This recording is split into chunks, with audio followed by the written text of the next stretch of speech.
Assalamualaikum warahmatullahi wabarakatuh.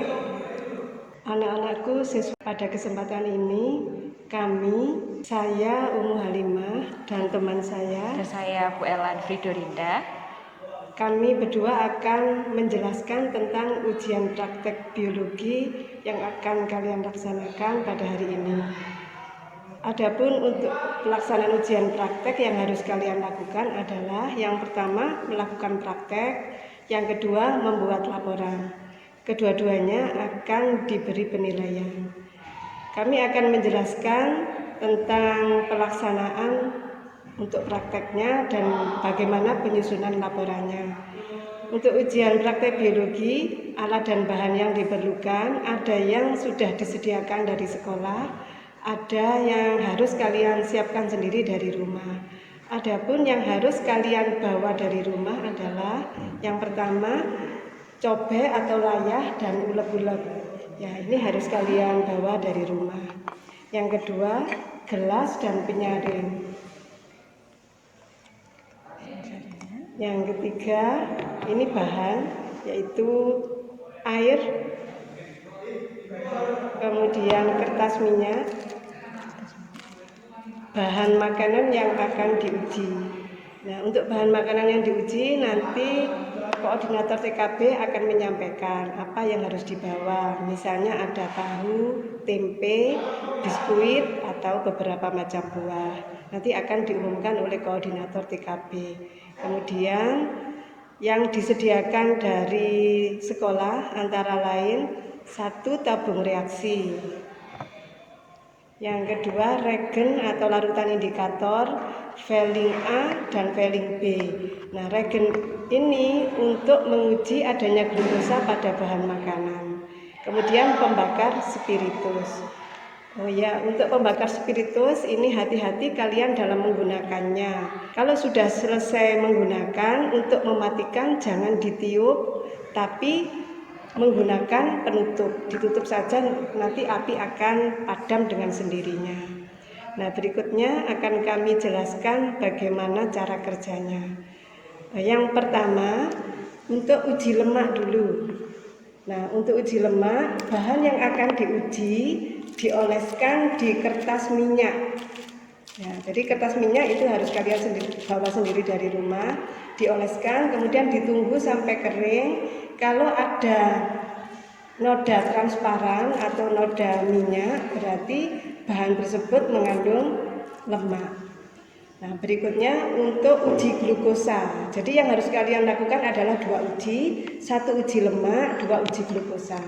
Untuk uji glukosa caranya haluskan bahan makanan yang akan diuji. Nah, kalau kalian menggunakan layah dan ulek-ulek, tidak menggunakan mortar dan pistil. Ya. Dengan menggunakan layah dan ulek haluskan, seperti kalau kalian membuat sambal itu sampai halus. Supaya mudah, tambahkan air. Perkirakan airnya itu supaya cukup untuk dibuat ekstrak kira-kira 1 cm ke dalam tabung reaksi.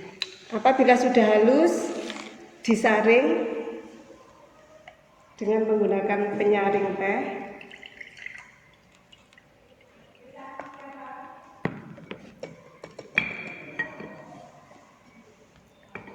Kalau sudah diperoleh ekstrak, masukkan ke dalam tabung reaksi kira-kira 1 cm dengan menggunakan pipet untuk ekstrak, yang pipet dari bahan plastik.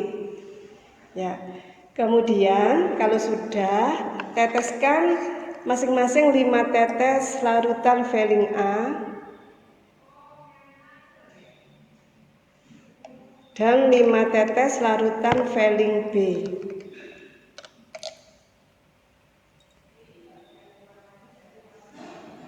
Kemudian kocok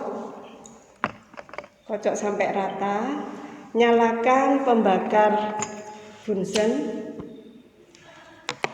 Kemudian dipanaskan sampai mendidih. Untuk memanaskan digoyang-goyang. Terus mulut tabung jangan sampai menghadap ke arah kita, tapi ke arah yang tidak ada orangnya. Sampai mendidih.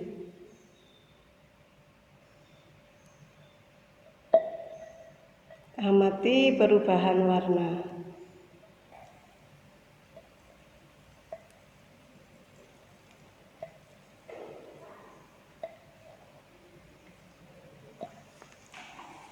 Ya, sampai mendidih anak-anak. Cukup, sudah mendidih. Amati perubahan warna. Semula tadi berwarna biru, sekarang agak kecoklatan. Untuk informasi, suatu bahan mengandung glukosa jika ditetesi veling A, veling B dipanaskan berubah warna menjadi oranye atau merah bata, berarti mengandung glukosa. Ya, demikian untuk uji lemak dan uji glukosa. Kalau sudah selesai, anak-anak harus mencuci kembali alat-alatnya karena akan digunakan teman kalian yang setelah ini. Nah, kalau sudah selesai bekerja, dilanjutkan buat laporan di lembar yang sudah disediakan. Tulis tujuan.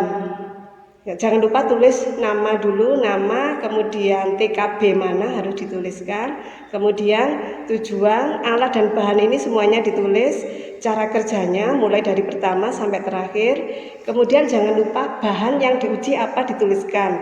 Misalnya kalian menguji tempe, di tabel itu ada bahan yang diuji, maka jangan lupa ditulis. Kemudian setelah diuji tadi, kalian kan menuliskan hasil perubahan warna, ditulis. Misalnya tadi uji glukosa, warnanya berubah menjadi seperti ini, merah bata, berarti ini mengandung glukosa. Kemudian tadi yang uji lemak, ini sudah tampak hasilnya, kertasnya menjadi transparan, berarti mengandung lemak. Berikutnya dibuat kesimpulannya. Nah, kesimpulannya dibuat tidak usah panjang lebar. Bahan makanan apa yang kalian uji, mengandung apa, tidak mengandung apa. Demikian informasi untuk ujian praktek LM Biologi. Atas perhatiannya kami ucapkan terima kasih. Assalamualaikum warahmatullahi wabarakatuh.